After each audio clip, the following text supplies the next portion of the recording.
विनोद तावड़े का राहुल गांधी और खड़गे को 100 करोड़ का नोटिस, कहा मुझे और बीजेपी को बदनाम करने के लिए 5 करोड़ बांटने का आरोप लगाया, माफी मांगे। जी हां दोस्तों, महाराष्ट्र चुनाव से पहले हुए केशकांड पर भाजपा महासचिव विनोद तावड़े ने शुक्रवार को कांग्रेस अध्यक्ष मल्लिकार्जुन खड़गे और राहुल गांधी को 100 करोड़ रुपए का मानहानि नोटिस भेजा है। तावड़े ने कहा है कि भाजपा और मुझे बदनाम करने के लिए इन नेताओं ने झूठे आरोप लगाए हैं। कहा है कि मैंने 5 करोड़ रुपए जनता में बांटे। भाजपा महासचिव ने कहा कि मैं इन नेताओं के साथ कांग्रेस प्रवक्ता सुप्रिया सिरनेत को नोटिस भेज रहा हूं। ये लोग जनता के बीच मुझसे माफी मांगे या कोर्ट कार्रवाई का सामना करें। दरअसल दोस्तों, आपको बता दें, महाराष्ट्र में वोटिंग से एक दिन पहले 19 नवंबर को बहुजन विकास अघाड़ी ने तावड़े पर 5 करोड़ रुपए बांटने का आरोप लगाया था। चलिए दोस्तों, जान लेते हैं अगली खबर। पोल्यूशन पर सुप्रीम कोर्ट बोला, दिल्ली सरकार की कोशिशों से संतुष्ट नहीं, ट्रकों की एंट्री बैन पर कुछ नहीं किया, 3 दिन और सख्ती की जानी चाहिए।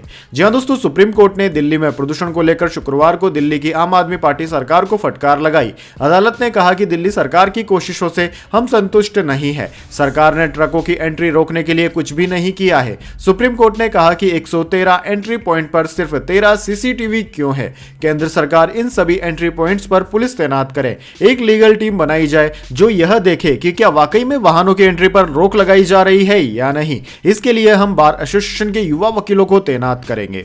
चलिए दोस्तों, जान लेते हैं अगली खबर। राहुल गांधी ने एयर पोल्यूशन पर वीडियो शेयर किया, बोले ये नेशनल इमरजेंसी बच्चों का भविष्य छीन रहा और बुजुर्गों का दम घोट रहा। जी हां दोस्तों, लोकसभा में विपक्ष के नेता और कांग्रेस सांसद राहुल गांधी ने उत्तर भारत में बढ़ते एयर पोल्यूशन पर चिंता जाहिर की। उन्होंने अपने एक्स अकाउंट पर वीडियो और मैसेज शेयर किया है। राहुल गांधी ने लिखा है कि उत्तर भारत में एयर पोल्यूशन नेशनल इमरजेंसी है। यह पब्लिक हेल्थ क्राइसिस है जो हमारे बच्चों का भविष्य छीन रहा है और बुजुर्गों का दम घोट रहा है। एक पर्यावरणीय और आर्थिक आपदा जो अनगिनत लोगों की जिंदगी बर्बाद कर रही है। उन्होंने लिखा कि हमारे बीच सबसे गरीब लोग सबसे ज्यादा पीड़ित हैं, जो अपने आसपास की जहरीली हवा से बच नहीं पाते। परिवार स्वच्छ हवा के लिए तरस रहे हैं, बच्चे बीमार पड़ रहे हैं और लाखों लोगों की जिंदगी खत्म हो रही है। पर्यटन घट रहा है और हमारी वैश्विक प्रतिष्ठा भी गिर रही है। चलिए दोस्तों, जान लेते हैं अगली खबर। मणिपुर हिंसा, मंत्री ने घर को कटीले तारों से घेरा, कहा संपत्ति की रक्षा संवैधानिक हक, अगर भीड़ ने फिर हमला किया तो जवाब देंगे। जी हां दोस्तों, मणिपुर में हालिया हुई हिंसा के चलते तनाव है। 16 नवंबर को मुख्यमंत्री बीरेन सिंह और 17 विधायकों के घर पर हमले हुए थे। राज्य के मंत्री सुसिंद्रो के घर को भी निशाना बनाया गया था। अब दोस्तों, सुसिंद्रो ने मणिपुर ईस्ट स्थित अपने घर को कटीले तारों और लोहे के जाल से घेर लिया है। सुसिंद्रो ने कहा है कि संपत्ति की रक्षा करना हमारा संवैधानिक हक है, अगर भीड़ ने फिर हमला किया तो इसका जवाब दिया जाएगा। सुसिंद्रो काफी चर्चा में रहते हैं। जब मणिपुर में हथियार लूटे जा रहे थे तब उन्होंने घर में वेपन्स ड्रॉप बॉक्स बनाया था ताकि लोग हथियार जमा कर दे। सुप्रिंदो मैतई समुदाय से आते हैं। चलिए दोस्तों, जान लेते हैं अगली खबर। दिल्ली पोल्यूशन, 4 इलाकों में AQI 400 के पार, केंद्रीय कर्मचारियों को निर्देश, अलग अलग समय पर दफ्तर आएं, पब्लिक ट्रांसपोर्ट का इस्तेमाल करें। जी हां दोस्तों, दिल्ली शुक्रवार को भी देश का सबसे प्रदूषित शहर बना हुआ है। राजधानी के आनंद विहार, भवाना, मुंडका और वजीरपुर में एयर क्वालिटी इंडेक्स 400 के पार रहा। हालांकि केंद्रीय प्रदूषण नियंत्रण बोर्ड CPCB के मुताबिक सुबह 7 बजे औसत एयर क्वालिटी इंडेक्स 371 दर्ज किया गया, जो कि 2 दिन पहले बुधवार के AQI 419 से थोड़ा बेहतर है। प्रदूषण के इस लेवल को देखते हुए केंद्र सरकार ने अपने कर्मचारियों से अलग अलग वक्त पर काम करने के निर्देश दिए हैं ताकि पोल्यूशन पर कंट्रोल किया जा सके। वैसे दोस्तों, कमेंट करके बताइए पोल्यूशन को किस तरीके से कम किया जा सकता है। अपनी राय कमेंट बॉक्स में जरूर दें। चलिए, जान लेते हैं अगली खबर। नेतन्याहू पर पश्चिमी देश बंटे, कोर्ट से गिरफ्तारी वारंट जारी होने पर अमेरिका हुआ नाराज। ब्रिटेन, इटली और कनाडा बोले हमारे यहां आए तो गिरफ्तार करेंगे।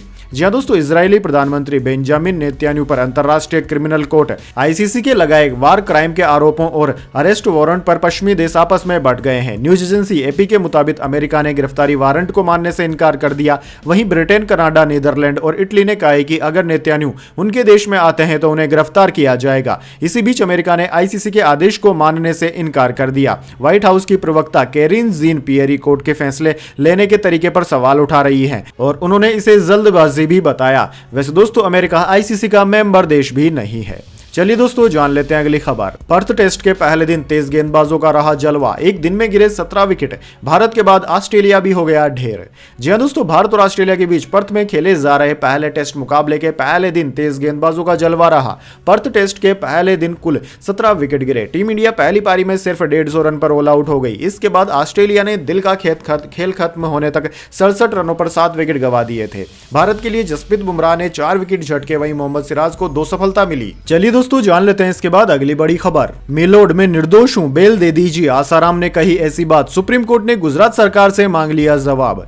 जी हां दोस्तों, गुजरात के बहुचर्चित रेप केस में कथावाचक आसाराम की याचिका पर सुप्रीम कोर्ट ने गुजरात सरकार को नोटिस जारी करते हुए 3 हफ्ते में जवाब मांगा है। आसाराम ने अपनी याचिका में उम्र कैद की सजा को निलंबित करने और सुप्रीम कोर्ट से जमानत देने की मांग की है। दरअसल दोस्तों 86 साल के आसाराम करीब 11 साल से जेल में सजा काट रहे हैं। उन्होंने इस केस में खुद को निर्दोष बताते हुए खराब सेहत के आधार पर जमानत की मांग की है। उनकी याचिका पर सुनवाई करते हुए सुप्रीम कोर्ट ने कहा कि वह सिर्फ मेडिकल ग्राउंड पर अंतरिम जमानत पर विचार करेगा। वहीं दोस्तों सुप्रीम कोर्ट ने साफ कर दिया है कि आसाराम के खिलाफ जो केस है वो पोक्सो एक्ट के तहत गंभीर मामला है। कोर्ट ने कहा कि ऐसे में हम सिर्फ इस पर विचार करेंगे कि क्या आसाराम को खराब सेहत के आधार पर अंतरिम जमानत दी जा सकती है।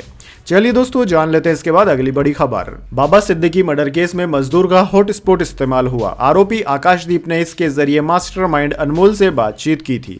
जी हां दोस्तों, महाराष्ट्र के पूर्व मंत्री और एनसीपी नेता बाबा सिद्दीकी मर्डर केस में पुलिस ने नया खुलासा किया है। मुंबई पुलिस के मुताबिक पंजाब के फाजिल्का से गिरफ्तार आकाशदीप गिल ने मास्टरमाइंड अनमोल विश्नोई और अन्य साजिशकर्ताओं से बात करने के लिए एक मजदूर के मोबाइल हॉटस्पॉट का इस्तेमाल किया था। 12 अक्टूबर की रात बांद्रा ईस्ट इलाके में बाबा सिद्दीकी की गोली कर हत्या कर दी गई थी। वे अपने बेटे विधायक जिसान के ऑफिस के बाहर अपनी कार में बैठने जा रहे थे। उसी समय बाइक सवार हमलावरों ने उन पर फायरिंग कर दी थी। चलिए दोस्तों जान लेते हैं अगली खबर। सिल्वर प्राइस टुडे फिर 80,000 के करीब पहुंचा सोना, चांदी 92,000 के पार।